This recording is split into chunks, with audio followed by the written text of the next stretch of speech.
The true story of the three little pigs.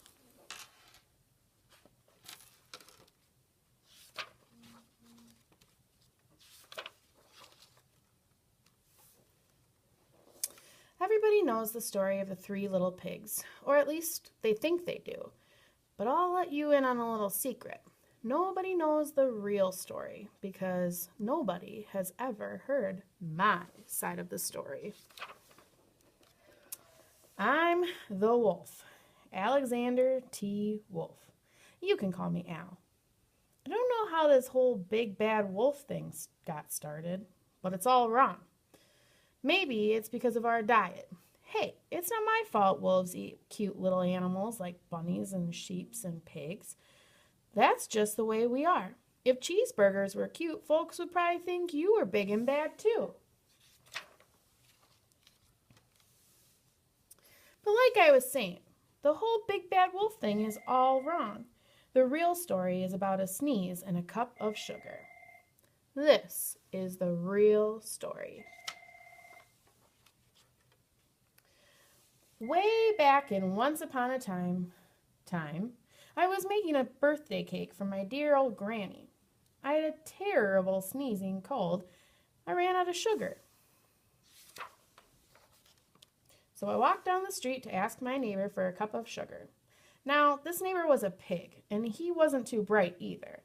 He had built his whole house out of straw. Can you believe it? I mean, who in his right mind would build a house out of straw? So, of course, the minute I knocked on the door, it fell right in. I didn't want to just walk into someone else's house, so I called, little pig, are you in?" No answer. I was just about to go home without the cup of sugar for my dear old granny's birthday cake. That's when my nose started to itch. I felt a sneeze coming on. Well, I huffed, and I snuffed and sneezed a great sneeze. And you know what? That whole darn straw house fell down, and right in the middle of the pile of straw was the first little pig, dead as a doornail. He had been home the whole time. It seemed like a shame to leave a perfectly good ham dinner lying there in the straw, so I ate it up. Think of it as a big cheeseburger, just lying there. I was feeling a little better, but I still didn't have my cup of sugar, so I went to the next neighbor's house. This neighbor was the first little pig's brother. He was a little smarter, but not much. He had built his house out of sticks. I rang the doorbell on the stick house. Nobody answered. I called, Mr. Pig, are you in?" He yelled back, "Go away, wolf. You can't come in. I'm shaving the hairs on my chinny chin chin." I just grabbed the doorknob when I felt another sneeze coming on. I huffed, and I snuffed, and I tried to cover my mouth, but I sneezed a great sneeze. And you're not going to believe it, but this guy's house fell down just like his brother's. When the dust cleared, there was the second pig, dead as a doornail, wolf's honor.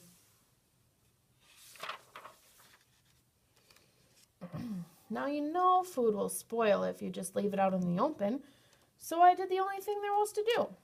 I had dinner again. Think of it as a second helping.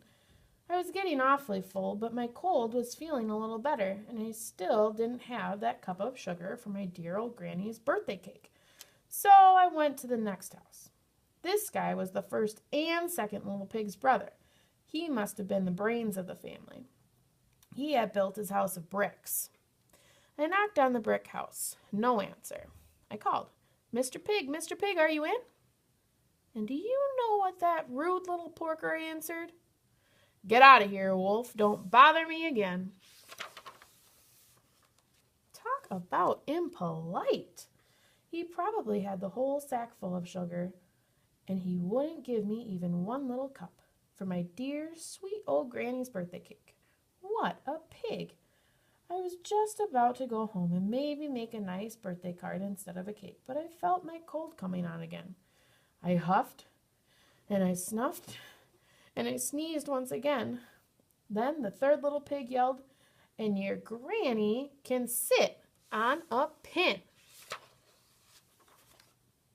Now, I'm usually a pretty calm fellow, but when somebody talks about my granny like that, I go a little crazy.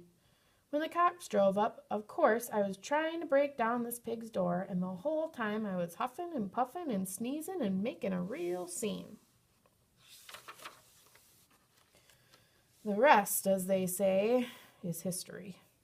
The news reporters found out about the 2 pigs I had for dinner. They figured a sick guy going to borrow a cup of sugar didn't sound very exciting, so they jazzed up the story with all that huffing and puffing and blowing your house down. They made me the big bad wolf. That's it. The real story. I was framed.